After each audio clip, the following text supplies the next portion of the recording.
Recently, there was a sentence handed down by the Superior Court for a repeat sex offender. And that sentence was proved to be quite controversial in local paper and in local coffee shops, etc. And that many people felt that that sentence was too lenient compared to what the repeat nature of the crime. And it was alleged that the DA had asked for the maximum, but the judge had changed the sentence and not given the maximum. So my question is, it's kind of a bit deeper question. On one hand, how do you balance when a judge exercises discretion, the will of the people, with the letter of the law, and with your own discretion? So I'd like to start with Teresa on that. Without knowing all the facts and hearing all the argument, it would be impossible for anybody up here to say how they would rule on a particular matter. So when looking at criminal justice, the four pillars of the criminology system are punishment, deterrence, rehabilitation, and restitution. So you'd look at all those factors. You'd consider the argument of the district attorney. You'd consider the facts and argument made by the defense attorney. The probation department would do a thorough evaluation and apply the factors that are in the rules of court to see what their recommendation would be. You'd hear from the victim. You would take all that into consideration when rendering a sentence and taking all that public policy in mind when rendering a decision.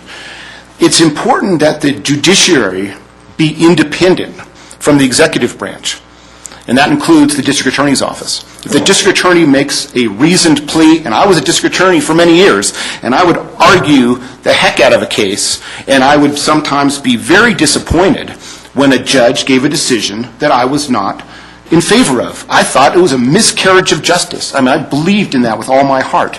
Yet I would never go to the press.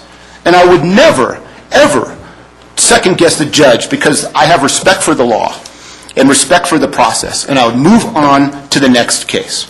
Now, if there was an evidentiary ruling that I could appeal, and generally as a prosecution you don't get many opportunities to appeal, but that is how I look at it. The district attorney has a job to do, and they do it very well with passion and commitment, but the court has an important job to do. At each level of the criminal defense system, there's a safeguard.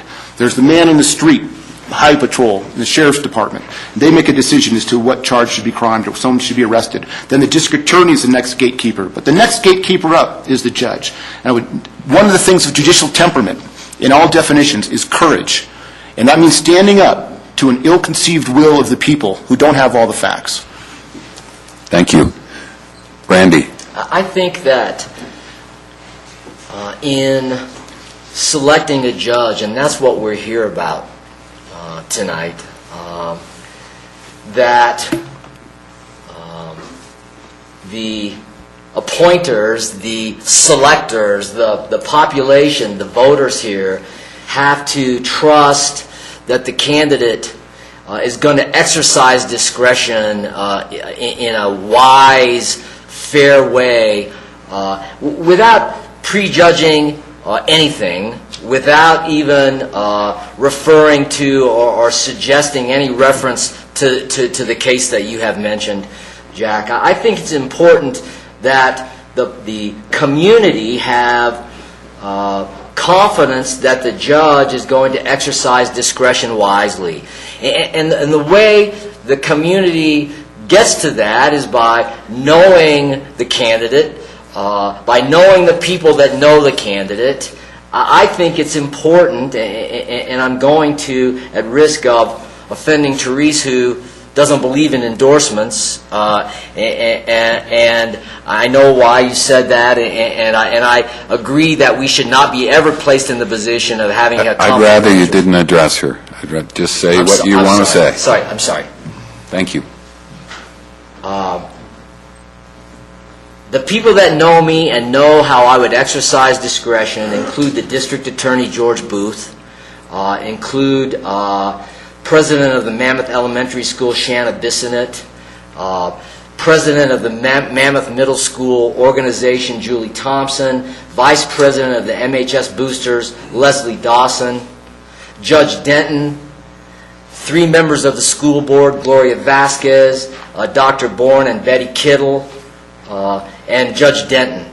And I think it is ultimately the voters who have to feel comfortable that the judge is going to exercise discretion in a sound fashion. And I think it's those voters who know the candidates that make that determination.